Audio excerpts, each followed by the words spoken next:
Bhagavad Gītā. Om Jaya Bhagavad Gītā. Hariya Kamala Viharini. Hariya Kamala Viharini. Sundara Supunite. Om Jaya Bhagavad Gītā.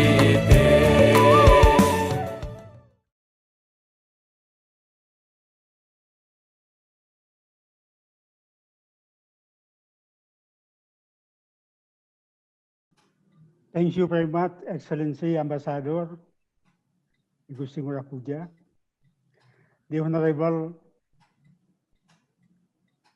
Rasa Acharya Dharmayasa, Guruji, the Honorable the Chief of Committee, the Honorable Speakers, distinguished participants, ladies and gentlemen. Om Swastiastu. Namaste, Pranam. Good evening. First of all, I would like to say my greeting to all of you in the anniversary of the 5,157 Bhagavad Gītā Jayanti, Jai Bhagavad Gītā. Secondly, I would like to thank you very much to the committee that gave me a chance to give a speech in this very important event, the Bhagavad Gītā Jayanti. My topic today is the Bhagavad Gītā as way of life. As we know that the Bhagavad Gītā, as you know, is the Sanatana Dharma, the eternal truth. More than 5,000 years, Bhagavad Gītā was spoken out by Lord Krishna to Arjuna in Kurukshetra before the war spread out. Although more than 5,000 years passed, but Bhagavad Gītā still exists around the world, not only among the Hindu, but also for all of the good people that believe in the God. And of course, the Bhagavad Gītá just not for Arjuna, that for all of human beings around the universe.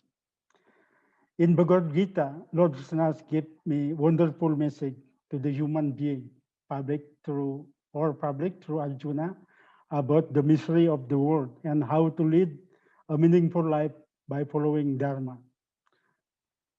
It's covered topics such as how to control one, to know about soul and ourselves, about God, practice of yoga, devotion, sacrifice, character for performing our job, and moksha, etc.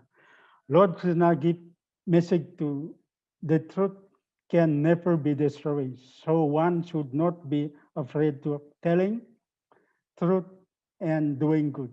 All desire, feeling, and thoughts are born in mind, which lead attachment, a cause of anger. Desire and anger, the greatest enemy of a person, but there is a misconception in understanding about not having one, mentioned in Bhagavad Gītā. According to the teaching of Bhagavad Gītā, one are bound to exist. Arjuna asked question to Lord Krishna out of desire. Lord Krishna explained in detail. So having one is not a problem, but one should have full control over his one. Whether one should be better one or not is the hand of concerned person. That is the message of the Bhagavad Gītā as the way of life. I would like also explain about what is stated in Bhagavad Gītā, especially in chapter 3, verse 24. Lord Krishna says to Arjuna, in every purpose of this sense, a fixed affection and dislike, a wise man should not fall in power of this two passions, for they are the enemies of man. Lord Krishna says, because man has sense and sense organ, looking the object of sense, he get illusion and is deluded. Lord Krishna said, do not be swayed by attraction and repulsion, affection and aversion, like and dislike, love and hate. It's difficult for me to explain every verse of Bhagavad Gita, but for more understand about who am I, our body consists of 24 elements, 5 sense, 10 object of sense, 5 elements, or material or Panchamahabhuta, and 4 last element of 24 element is a mind, intellectuality, soul or jivatman, and ego or ahamkara. Ego is strongest one rather than another element of ours, as well as explained in Bhagavad Gita.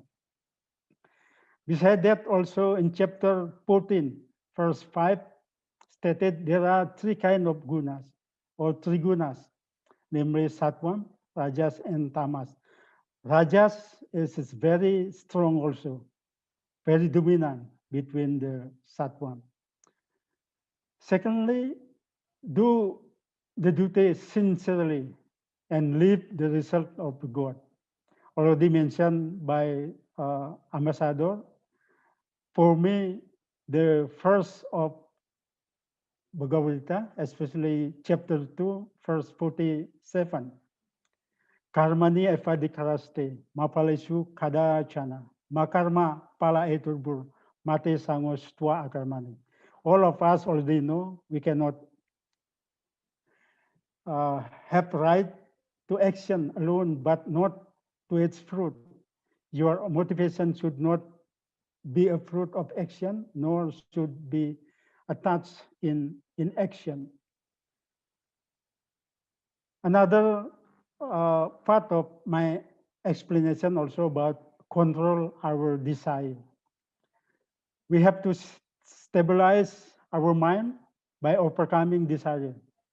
Our mind is the seat of our desire, thoughts and feeling. This is very difficult to control our desire. As many verses also in Bhagavad Gita explain about how to control our ego. To become egoless is very, very important to all of us. And also I would like to explain about many activity or all of us as a Hindu, of course. That's explained in chapter 3, verse 35 of Bhagavad Gita. Srayan swadharmo vigunas, paradharma swanusistat. Swadharme nidadan srayan, paradharmo bahayavaha. That means we have to perform our faith or our religion or our belief, not to perform another belief, another faith or another religion. It's the mention also in Bhagavad Gita. Another, I would like to explain also, spend some time in pranayama. It's very best for us to control our health and so on. And also, we have to control our activities in meditation, prayer, moderation in food, sleep, speech, exercise, recreation, and elimination of stress. If we can control all of this, we have to become Bhagavad Gita as the way of life of ours. I don't have take more time because very difficult to explain in short time about the Bhagavad Gita, especially very important verse about Bhagavad Gita. For the last conclusion, in my conclusion, the Bhagavad Gita should become the way of life for all of us. To become the way of life, we have to perform how to live in the right life based on Bhagavad Gita, in the path of karma, yoga, bhakti yoga, jnana yoga, and sannyasa yoga.